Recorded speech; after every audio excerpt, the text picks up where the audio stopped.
بسم اللہ الرحمن الرحیم۔ السلام علیکم، میں ہوں جاوید اقبال اور آپ دیکھ رہے ہیں پروگرام شاہراہ دستور۔ اس وقت پوری دنیا کی نظریں پاکستان پر ہیں، جہاں اسلام آباد میں 4 اہم ترین اسلامی ملکوں کے وزرائے خارجہ موجود ہیں اور اہم مشاورت کر رہے ہیں مشرق وسطیٰ کی کشیدہ صورتحال کے حوالے سے۔ سعودی عرب، ترکیے اور مصر کے وزرائے خارجہ پاکستان پہنچ چکے ہیں۔ اس سے پہلے جو ہے نائب وزیر اعظم اور وزیر خارجہ اسحاق ڈار نے ان کا استقبال کیا، پھر ان کے ساتھ 2 طرفہ ملاقاتیں بھی ہوئیں اور اس کے ساتھ ساتھ اب سے تھوڑی دیر پہلے گروپ فوٹو ہوا اور پھر اہم مشاورت کا جو سلسلہ ہے وہ اب شروع ہو چکا ہے۔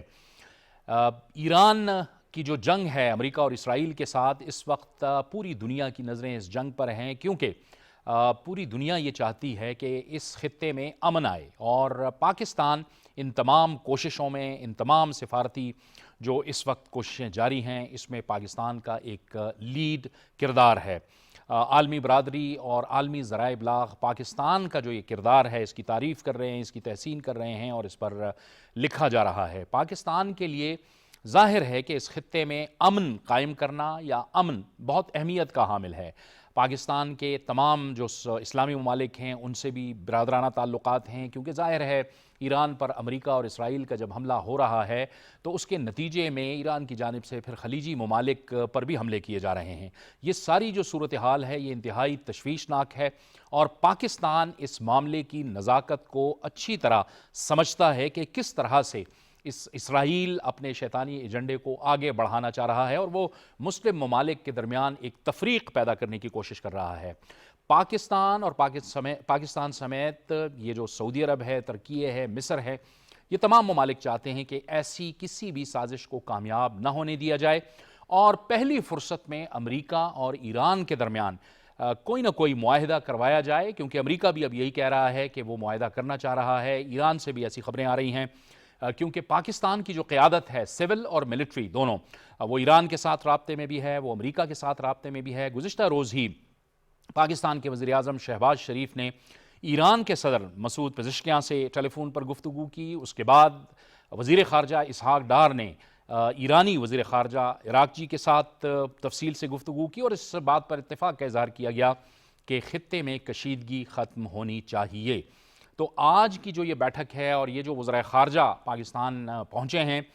اس کا کیا آؤٹ کم ہوگا اور کتنی بڑی پاکستان کے لیے یہ ایک سفارتی کامیابی ہے کہ ان تمام ملکوں کو اکٹھا کیا اور پھر اس کوشش کو پاکستان لیڈ کر رہا ہے، ان معاملات پر آج ہم اپنے پروگرام میں بات کریں گے۔ ہمیں جوائن کر رہے ہیں اس میں مہمانوں کو تعارف کروا دوں، سینئر صحافی جو کہ ڈپلومیٹک کورسپونڈنٹ بھی رہے ہیں، ان چیزوں کو کور بھی کرتے رہے ہیں، جناب علی فرقان صاحب، آپ کا بہت شکریہ۔ تجزیہ کار ملک منظور احمد بھی ہمیں جوائن کر رہے ہیں، ملک صاحب آپ کا بھی شکریہ، اور تجزیہ کار بابر گورسی ہمارے ساتھ اسٹوڈیو میں ہیں، بابر آپ کا بھی شکریہ۔ سابق سفیر ڈاکٹر جمیل احمد خان ہمیں جوائن کر رہے ہیں، ڈاکٹر صاحب آپ کا بھی بہت شکریہ، آپ نے ہمیں جوائن کیا۔ علی فرقان صاحب، سب سے پہلے آپ کی جانب آئیں گے۔ آپ یہ جو کوششیں پاکستان نے شروع کی ہیں، جس کی پوری دنیا میں بات ہو رہی ہے، جس کی گونج ہے، ان کوششوں کو کیسے دیکھتے ہیں اور یہ جو ایک اکٹھ ہو رہا ہے، اس کے آؤٹ کم سے آپ کی کیا توقعات ہیں؟ ایک تو یقینی طور پہ جس طریقے سے آپ نے اپنے ابتدائیے میں فرمایا کہ ہر سطح کے اوپر اس کی ڈسکشن ہو رہی ہے، آپ نے تو کچھ عالمی جرائد کا ذکر کیا۔ اگر آپ دیکھیں کچھ ایسے خطے جو کہ زیادہ جو ہے وہ عالمی سیاست میں ان کی بہت زیادہ سنوائی نہیں ہے، وہاں پہ بھی پاکستان کا ہی یہ جو کردار ہے اور جو پاکستان اسلام آباد میں جو ایک سلسلہ چلا ہوا ہے، اسی کا تذکرہ جو ہے وہ ہو رہا ہے۔ آپ کسی بھی اخبار کو اٹھائیں، کسی بھی ٹی وی چینل کو دیکھیں تو یقینی طور پہ چونکہ اس سے پوری دنیا متاثر ہے اس وقت اور دنیا اس طرف دیکھ رہی ہے اور چاہتی ہے کہ اس کے نتیجہ کچھ بہتر جو ہے وہ نکلے۔ جس طریقے سے دنیا کی یہ خواہش ہے اور لوگ اس کو ایک بہتر نتیجہ چاہتے ہیں، ابھی تک اگر ہم دیکھیں تو ہم سمجھتے ہیں کہ پاکستان ابھی تک بہت اچھے طریقے سے جو ہے وہ لے کے چل رہا ہے اس تمام صورتحال کو۔ آج کی جو بیٹھک جس کا آپ نے ذکر کیا ترکیہ، مصر اور سعودی عرب کے جو وزرائے خارجہ کے ساتھ، آپ یہ دیکھیے کہ پاکستان اس سلسلے کو محدود نہیں رکھنا چاہتا، صرف اس کو سیفریقی نہیں بنانا چاہتا، بلکہ چاہتا ہے کہ چونکہ یہ ایسا معاملہ ہے جس نے اس پورے خطے کو متاثر کیا ہے، خاص طور پہ خطے کو اور پوری دنیا کو متاثر کیا، تو خطے میں جو صورتحال پیدا ہوئی ہے اس کا تدارک یا اس کا جو آگے کا متبادل ہے وہ خطے کے ملکوں کے ساتھ مشاورت کے ساتھ ہی یقینی طور پہ طے ہونا چاہیے۔ ایسا نہیں ہونا چاہیے کہ ایک مسئلے کو آپ حل کریں اور اس کے نتیجے میں کوئی خلا پیدا ہو جائے. تو یہ بنیادی آج کی اس ملاقات کا مقصد، اور اس کے نتیجے میں ایک اسٹریٹجی جو ہے وہ پاکستان بنانا چاہتا ہے، ایک روڈ میپ چاہتا ہے کہ جس کو لے کے اس مذاکرات کے عمل کو آگے بڑھا جائے اور اس کو کامیابی کی طرف جو ہے وہ ہمکنار کے جائے. تو یہ آج کی میٹنگ بہت اہم ہے. اس کے نتیجے میں نہ صرف پاکستان کو سپورٹ ملے گی، آپ دیکھیے کہ پاکستان کے وزیر اعظم اس گزشتہ 2 ہفتوں میں 20 سے زائد سربراہان مملکت کے ساتھ انہوں نے رابطہ کیا ہے، ان سے بات چیت کی ہے. پاکستان کے وزیر خارجہ جو ہے اسی طریقے سے تمام اہم ملکوں سے جو ہے ان کا رابطہ جو ہے وہ ہوا ہے، نہ صرف اسلامی دنیا کے بلکہ یورپین یونین کے جو نمائندے ہیں ان کے ساتھ بھی جو ہے وہ بات چیت میں جو ہے وہ رابطے میں ہے. تو ہر سطح کے اوپر پاکستان چاہتا ہے کہ اس سلسلے میں ان کی حمایت اور ان کی جو ہے وہ رائے کو لے کے چلے تاکہ اس کو کامیابی. ابھی تک آپ یہ کہہ سکتے ہیں کہ پاکستان کی جو حکمت عملی ہے وہ بہت بہتر جا رہی ہے. اعتماد سازی کے اقدامات جو ہیں وہ آگے بڑھ رہے ہیں اور ہم یہ توقع کر سکتے ہیں کہ اعتماد سازی کے یہ جو اقدامات ہیں یہ مزید آگے بڑھیں گے. بالکل ٹھیک ہے. ڈاکٹر صاحب آپ فرمائیے کہ ظاہر ہے پاکستان کی یہ سفارتی کوشش ہیں، اس کی تحسین ہو رہی ہے پوری دنیا میں بھی، لیکن پاکستان جو ہے وہ بڑی ایک سنجیدگی کے ساتھ آگے بڑھ رہا ہے. اور جیسے کہ علی فرقان صاحب نے بھی فرمایا کہ پاکستان کی اس چیز پہ بھی نظر ہے کہ کوئی خلا نہ رہ پائے، اسی لیے یہ جو مشاورت ہے اس کا جو سلسلہ ہے یہ زیادہ براڈ کیا گیا ہے. اور جس طرح سے کہا گیا تھا کہ ترکیے، مصر، پاکستان، یہ تمام ممالک جو ہیں اس کوشش میں شریک ہیں، لیکن پاکستان ظاہر ہے اس کو اسپیئر ہیڈ کر رہا ہے. یقیناً پاکستان اس معاملے میں تجربہ بھی رکھتا ہے، اور اس وقت خطے کی جو صورتحال ہے اس میں اس بات کی یہ متقاضی تھی اس تمام حالات و واقعات کا کہ یہ کسی لحاظ سے پاکستان اس کا کلیدی کردار ادا کرے اس میں. اور پاکستان کو کلیدی کردار ادا کرنے کے لیے پاکستان کا اس کے پیچھے کافی بڑا ہوم ورک ہے. ویسے تو پاکستان نے ان تمام ممالک کے ساتھ اپنے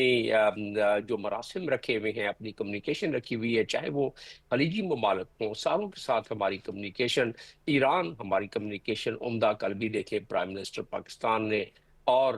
صدر ایران نے پشکیان صاحب نے 1 گھنٹہ بھر تقریباً بات کی ہے فون پر. اور جس طریقے سے کانفیڈنس بلڈنگ کی جا رہی ہے تاکہ وہ ٹرسٹ کا لیول جو ختم ہو گیا ہے ایران کا 2 مرتبہ، جون میں بھی اور پھر اب فروری میں بھی، جب ان کی ڈائلاگ جاری تھی اور اس وقت ان پر حملہ کر دیا گیا، تو وہ وہی والی بات آتی ہے کہ دودھ کا جلا چھاچھ کو بھی پھونک پھونک کر پیتا ہے. تو ایران کو اس کا بھی بہت ضروری ہے کہ ایران کو اور پاکستان جیسے یہ ملک ان کو یہ کانفیڈنس دے سکتا ہے. اور پاکستان کو اس معاملے میں جیسا کہہ رہا تھا کہ تجربہ ہے. اور تجربہ کیا ہے کہ 1971 میں بھی جب کیسنجر کو لے کے پاکستان خفیہ طور پر چائنا کے ساتھ جب مراسم بہتر ہوئے، یعنی چائنا کو ریکگنائز کیا امریکہ نے، تو اس کے بعد سے اس خطے میں ایک جیو پولیٹیکل منظرنامہ بہتر اور مثبت ہوا. ورنہ یہ دونوں طاقتیں ایک دوسرے سے مخاصمت رکھتی تو آج اس خطے میں اتنی بہتری نہیں آتی. اور اسی طریقے سے اگر دیکھا جائے تو بیک چینل ڈپلومیسی جو پاکستان نے جب کی تھی سوویت یونین اور افغانستان کے درمیان جب ایکارڈ جنیوا میں کیا تھا، میں آپ کو بہت سارے اور گنوا سکتا ہوں، آخری جو ہے دوحہ کا بھی ہے اس میں. اور اب پاکستان کا کردار اس معاملے میں یقیناً یہ ظاہر کرتا ہے. اور دنیا میں اس وقت آپ خود بھی بتا رہے تھے، آپ کی خبروں میں بھی آ رہا تھا کہ دنیا میں اس وقت آپ کسی چینل کو ٹیون کریں، آپ کو نظر آئے گا کہ پاکستان کا تذکرہ بذات خود یہ بڑے اعزاز کی بات ہے پاکستان کے لیے کہ پاکستان پوری دنیا میں ڈسکس ہو رہا ہے، مثبت طریقے سے ڈسکس ہو رہا ہے. فیسیلیٹیٹر کے طور پر، پیس میکنگ کے طور پر پاکستان کو ڈسکس کیا جا رہا ہے. اور پاکستان کے اکابرین اس معاملے میں متحرک جتنے نظر آ رہے ہیں، دنیا اس کو دیکھ رہی ہے. دراصل بیک چینل ڈپلومیسی کی ضرورت پیش کیوں آتی ہے؟ اس کی سب سے زیادہ ضرورت اس لیے ہوتی ہے جبکہ کانفیڈنس کم ہوتا ہے فریقین میں، جبکہ فریقین آپس میں بیٹھنا نہیں چاہتے ہیں، جبکہ فریقین جو ہیں وہ چاہتے ہیں کہ اگر ہم نے بات کرنی ہے تو پھر ہم بات کریں گے ایسے جو انٹرمیڈیٹریز ہیں جن پر ان کا ٹرسٹ ہو، جیسے پاکستان کا. یعنی کہ اب جو ہے پبلک پوزیشن بہت زیادہ ریجٹ تھی، خاص طور پر جو امریکہ کے ڈیسیشن میکر ہیں ان کی پوزیشن بڑی ریجٹ، اور ایران کی پوزیشن ریجڈ ہونا ایک قدرتی امر ہے. ان کے تمام جو اعلیٰ قیادت ہے ان کو اسیسینیٹ کر دیا گیا ہے. تو اس لحاظ سے پولیٹیکل رسک ایران میں اگر فیصلے لوگوں کی منشا اور مرضی کے مطابق نہ ہوں تو وہ مشکل پیدا کرتے ہیں. اسی طرح امریکہ میں اب جس طریقے سے اپرائزنگ ہو رہی ہے، آپ اندازہ کریں 310 مقامات پر. آپ کی خبروں میں آ رہا تھا 7 لاکھ بلکہ 9 لاکھ جو ویسٹرن خبروں میں آ رہا ہے افراد وہ شامل ہوئے مختلف انداز میں مختلف شہروں میں 310 جگہوں پر. اور اس کا آپ اندازہ کریں کہ دباؤ جو امریکہ پر اور امریکہ کے ڈیسیشن میکر یعنی ڈونلڈ ٹرمپ پہ پڑ رہا ہے. اور یہ بھی بتاتا چلوں کہ جو نومبر کے الیکشن کی آمد ہے وہ سب سے بڑا ایک فیکٹر بنے گا اس جو آج اجلاس ہو رہا ہے. اس اجلاس کے مضمرات کی ایکسیپٹنس کے لیے امریکہ کو بھی ایک بہانہ چاہیے ہوگا، اور وہ بہانہ چاہیے ہوگا کہ کسی طریقے سے ان کو ایک بہانہ ملے. اتنا پریشر بلٹ ہو رہا ہے ان کے اپنے ملک میں، وہ تصور نہیں کر سکتے تھے. وہ تو تصور نہیں کر سکتے تھے کہ ایران میں اتنا دم خم ہے کہ وہ 1 مہینے تک اس جنگ کو کھینچ کے لے جائے. ان کو تو سبز باغ دکھلایا تھا، اور یہ بات اب ریکارڈ پر آ گئی ہے لیک ہو کے. جو جے ڈی وینس نے پرسوں بات کی ہے نیتن یاہو سے، اس میں یہ گلا شکوہ کیا گیا ہے اور میڈیا کو یہ بات لیک ہو گئی، ویسٹرن میڈیا کو اور امریکہ میں، کہ بتایا جے ڈی وینس نے کہ آپ تو وار پلان جو لے کے آئے تھے وائٹ ہاؤس میں اور جس چیز پر آپ نے قائل کیا ڈونلڈ ٹرمپ کو، وہ تو آپ نے بتایا تھا کہ بس آنن فانن کی بات ہے، جائیں گے. اور ان کے اکابرین جو ہیں پہلی تہ دوسری تہ تیسری تہ اکابرین کی قیادت جو ہے وہ پناہ ہو جائے گی. لوگ سڑکوں پر نکل آئیں گے جس طرح دسمبر جنوری میں نکلے تھے، اور وہ ٹیک اوور کر لیں گے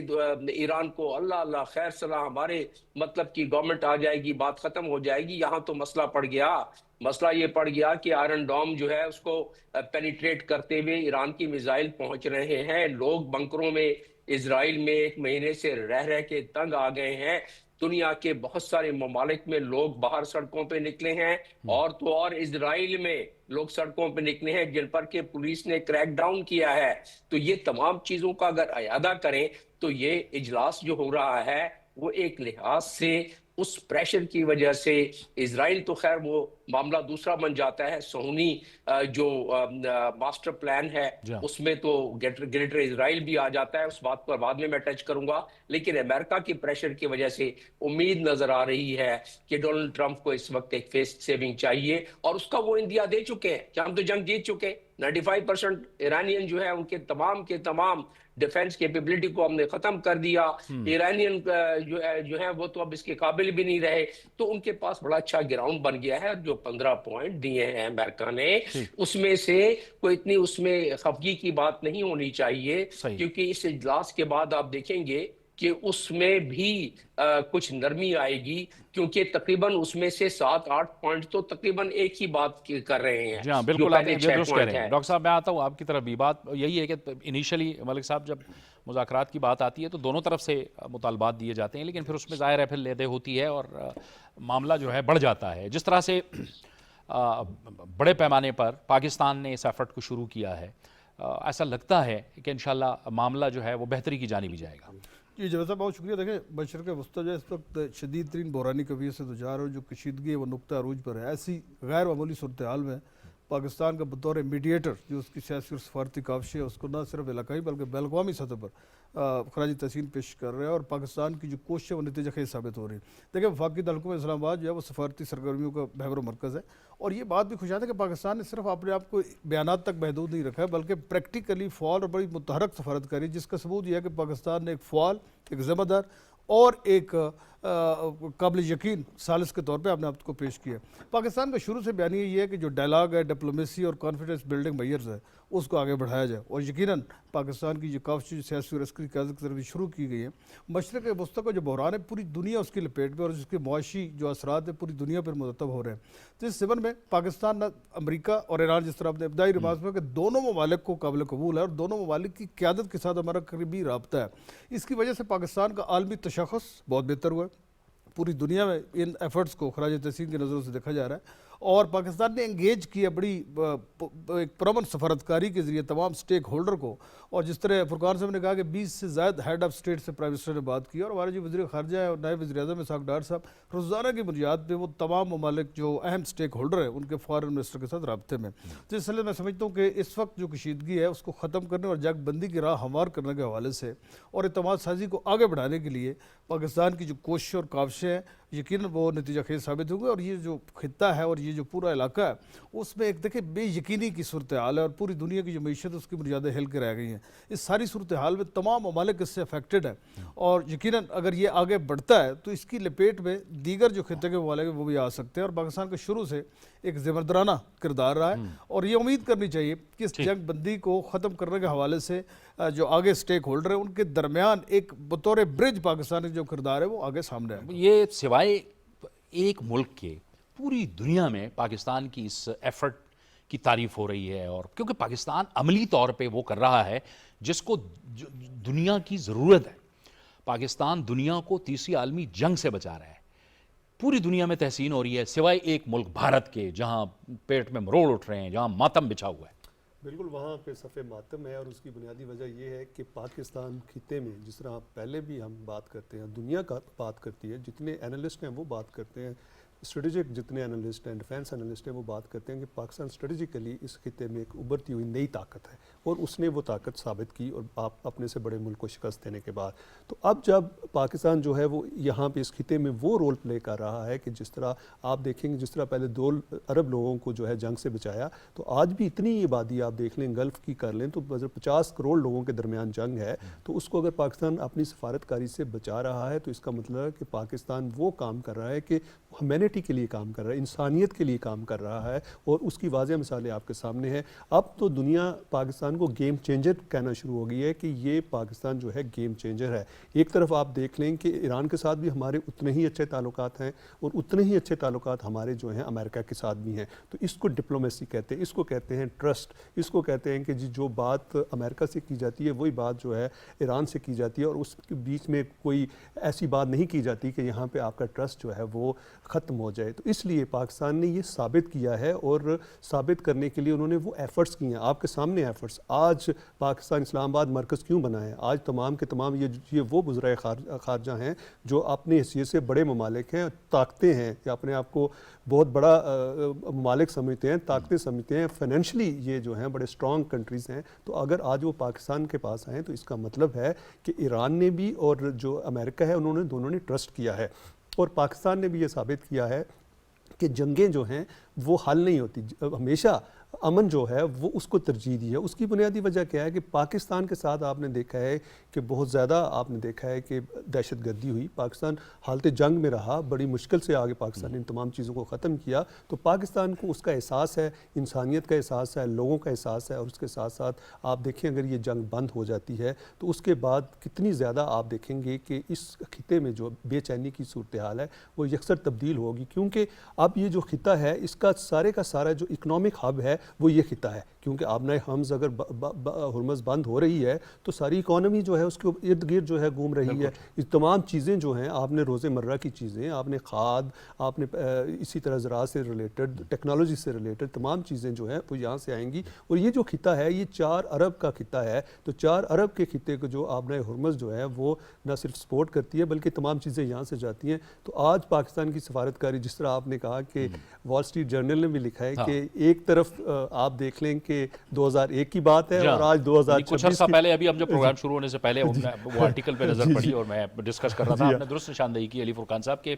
کچھ عرصہ پہلے ہم دیکھ رہے تھے کہ پاکستان کو کہا جا رہا تھا کہ آئسولیشن کا شکار ہے، لیکن اس وقت پاکستان نے نہ صرف امریکہ کے ساتھ، یورپ کے ساتھ، پوری دنیا کے ساتھ ایک تو تعلقات کو ری انوینٹ کیا ہے، لیکن اس کے ساتھ ساتھ اس وقت سینٹر سٹیج پہ ہے پاکستان. اور اس کی شاید یہ بھی وجہ ہے کہ درست وقت پہ درست فیصلے کیے ہیں، اور پاکستان مستقل انگیج کر رہا ہے عالمی برادری کے ساتھ، جیسے آپ نے شروع میں بھی فرمایا. یہ جاوید صاحب کسی حد تک بات ہم اس کو جو ہے وہ میرے خیال میں درست مان لیتے ہیں، کم از کم اس وقت for the sake of argument کہ پاکستان سفارتی طور پہ کچھ ضرور پیچھے تھا، اور اس کے پیچھے آپ دیکھیے کہ بھارت کی خاص طور پہ نریندر مودی جب 2014 میں آئے حکومت میں تو ان کی خارجہ پالیسی کا یہ سب سے ایک اہم محور رہا ہے کہ پاکستان کو ہم نے تنہا کرنا ہے، اور یہ ان کے بیانات نریندر مودی سے لے کے ان کے وزیر دفاع سے لے کے ان کے وزیر خارجہ تک ہر کوئی جو ہے وہ ریکارڈ کے اوپر موجود ہے کہ ہم تنہا کریں گے پاکستان کو، ہم نے تنہا کر دیا ہے، یہ بیانات بھی ہم نے جو ہے وہ سنتے رہے۔ تو اس کے اوپر بہت ساری انویسٹمنٹ ہوئی ہے بھارت کی، بھارت نے اس کے لیے بہت ساری کوششیں کی، اور ان کوششوں میں انہوں نے اپنے ساتھ جو ہے وہ امریکہ کو بھی شامل کرنے کی کوشش کی، انہوں نے یورپین یونین کو بھی اپنے ساتھ جو ہے وہ ملانے کی کوشش کی، اور خطے کے دیگر ملکوں کے ساتھ بھی بہت بڑے پیمانے پر جو ہے ایک متحرک قسم کی سفارتکاری کی، جس کے کچھ اثرات یقیناً ماضی میں ہمیں ان کا سامنا کرنا پڑا۔ لیکن آج سچویشن بالکل مختلف ہے، آج ٹیبل جو ہے وہ ٹرن ہو چکا ہے۔ آج اگر آپ دیکھیں تو سب سے زیادہ آئسولیٹ جو ہے وہ بھارت ہے۔ آج اس ساری صورتحال میں پاکستان اور اس انگیجمنٹ میں آپ دیکھیے یورپین یونین کو انگیج کیا جا رہا ہے، بنگلہ دیش تک کو جو ہے وہ پاکستان کے وزیر خارجہ رابطہ کر رہے ہیں، ہر جو ہے وہ اہم جو مرکز ہے وہ اس میں انگیج ہے اس سارے عمل میں۔ اگر کوئی ملک نہیں ہے تو وہ بھارت ہے۔ آپ دیکھیے کہ نریندر مودی کے لیے یہ کس قدر پریشان کن اور کس قدر جو ہے وہ المناک صورتحال ہے، جنہوں نے تقریباً 12 سال جو ہے، ایک دہائی سے زیادہ اپنی آڈینس کو یہ بتایا، ہر سیاسی لیڈر بڑے رہنما کے ساتھ انہوں نے جفیاں ڈالی، ان کو حق کرتے رہے، فوٹو آپس جو ہے وہ تمام کی تمام سفارتکاری اسی لیے ہوتی تھی کہ مودی جو ہے وہ ان کو کیسے ملیں گے۔ آج وہ کیسے اپنے لوگوں کو بتائیں کہ جب ان کے خطے میں ایک اتنی بڑی ڈیولپمنٹ ہو رہی ہے جہاں پہ وہ موجود ہیں اور ان کا رول ہی نہیں ہے، ان کا کوئی کردار ہی نہیں ہے، وہ مذاکرات میں شامل ہونا تو درکنار، ان سے کوئی رابطہ تک نہیں ہے، یہ کس قدر المناک صورتحال ہے مودی کے لیے۔ یہی سوال جو ہے اس وقت پورے بھارت میں اٹھایا جا رہا ہے، یہی سوال جو ہے وہ اس وقت خطے میں بھی جو ہے ڈسکس ہو رہا ہے کہ بھارت کس طریقے سے آئسولیٹ جو وہ ہے وہ ہو گیا، اور پاکستان نے اس میں جو ہے میں سمجھتا ہوں بہت بہتر کردار ادا کیا ہے کہ تمام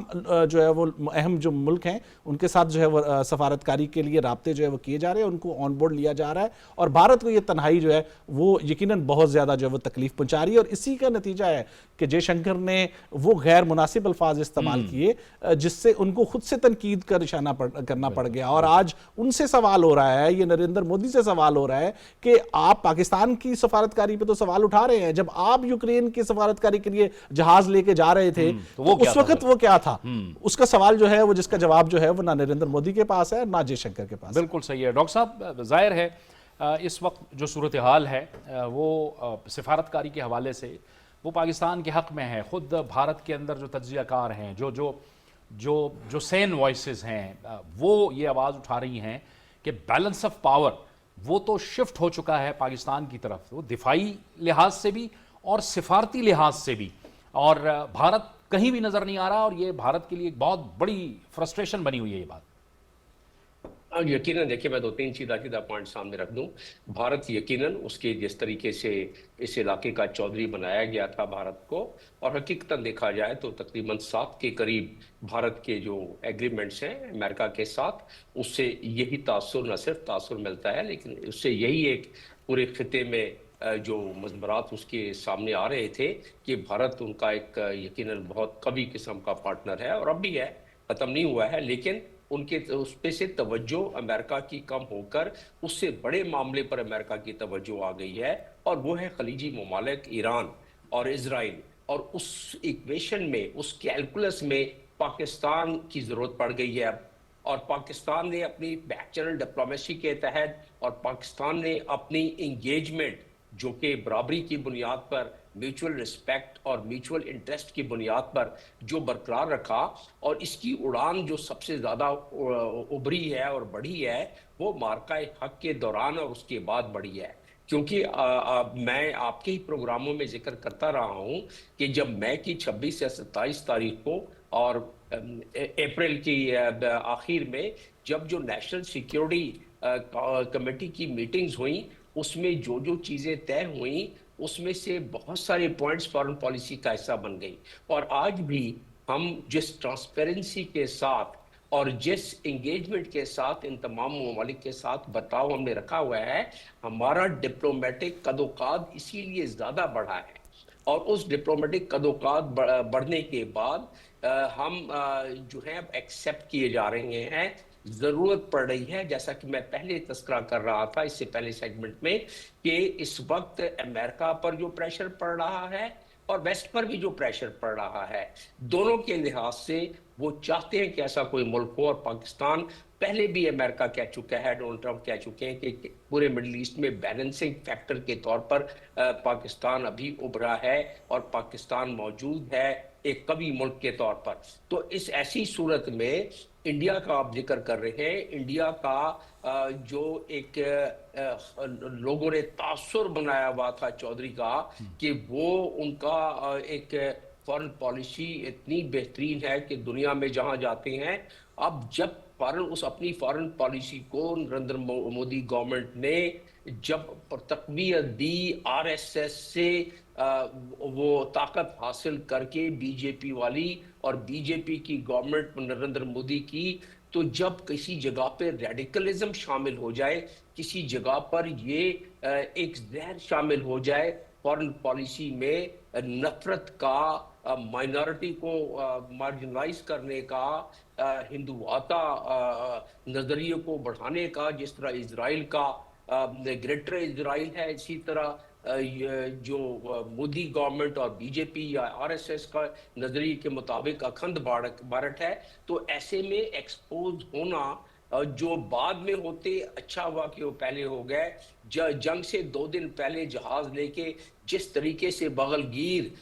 ہوتے رہے نیتن یاہو کے ساتھ، آج اپنے ملک میں اس کے بارے میں کس منہ سے وہ ایران کے پاس جا کے یہ کہہ سکتے ہیں کہ یہ ہم بھی شامل ہو جائیں، ہم بھی آپ کی مدد کرتے ہیں؟ ایران تو دور سے بگائے گا اس کو، اور ایران کے سامنے اس وقت ایکسپوز ہو گیا وہ انڈیا جو ایران کے بالکل قریب سمجھا جاتا تھا اور ایران سے سب فائدے اٹھا رہا تھا، تیل کے حوالے سے، باقی حوالے سے، سینکشن سے بچ کر وہ فائدے اٹھا رہا تھا۔ اس نے تو اس کے پیٹ میں چھرا گھونپا۔ 60 کے قریب جو انڈین جب اریسٹ ہوئے پچھلے جون میں، اس میں جو جاسوسی کر رہے تھے موساد کے لیے، اس کے بعد بھی تو کہنے کا مختصر اس کو اگر کر کے پیش کیا جائے اس نقطے کو آپ کے ناظرین کے لیے، تو انڈیا کو ایکسپوز کرنے میں، ایکسپوز ہونے میں پاکستان کی ایک بڑی بیلنسڈ اور ٹرانسپیرنٹ قسم کی ایک فارن پالیسی جو ہے، اس کی وجہ سے انڈیا کی ایک وقت اور انڈیا کی اہمیت کم ہوئی، اور یہی بنے گا پیش خیمہ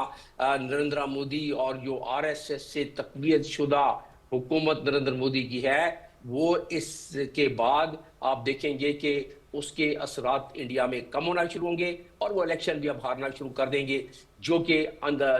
ان کے اندر توڑ پھوڑ ہو رہی ہے انڈیا میں۔ ششی تھرور میرے کولیگ ہوا کرتے تھے، بڑے بیلنسڈ قسم کے انڈین لیڈر ہیں، وہ کیا کہہ رہے ہیں نریندر مودی کے بارے میں، وہ دیکھیں ان کی فارن پالیسی کے، پاکستان کی فارن پالیسی کے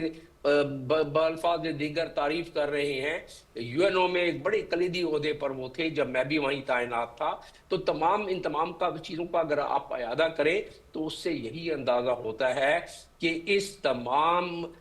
جو کہ شدت پسندی والی فارن پالیسی میں جو زہر گھولا گیا، آج اس کے منفی اثرات انڈیا میں سامنے آ رہے ہیں، اور اس منفی اثرات کی وجہ سے انڈیا پیچھے رہ گیا۔ پاکستان ایک آرگینک طریقے سے آگے آیا ہے، اور پاکستان کی یہ ایفرٹ ہسٹوریکل ہے، اور پاکستان ابھی تو جو اس وقت آج جس طریقے سے پوری دنیا میں پاکستان ڈسکس ہو رہا ہے، اور اسی طریقے سے جو آگے مجھے منظرنامہ یہ نظر آ رہا ہے، حالانکہ یہ بڑا ٹف کام ہے، یہ اتنا آسان کام پاکستان نے اپنے کاندھوں پر نہیں لیا ہے، لیکن اس وقت خطے میں اور کوئی ملک بھی نہیں ہے کہ اتنے بڑے وزن کو، ہیوی وزن کو اپنے کندھوں پر اٹھا کے اور اس طریقے سے کوئی اس کو آگے لے کے چلنے کی کوشش کرے کہ اس خطے میں کوئی کسی لحاظ سے امن پیدا ہو سکے، اور اس امن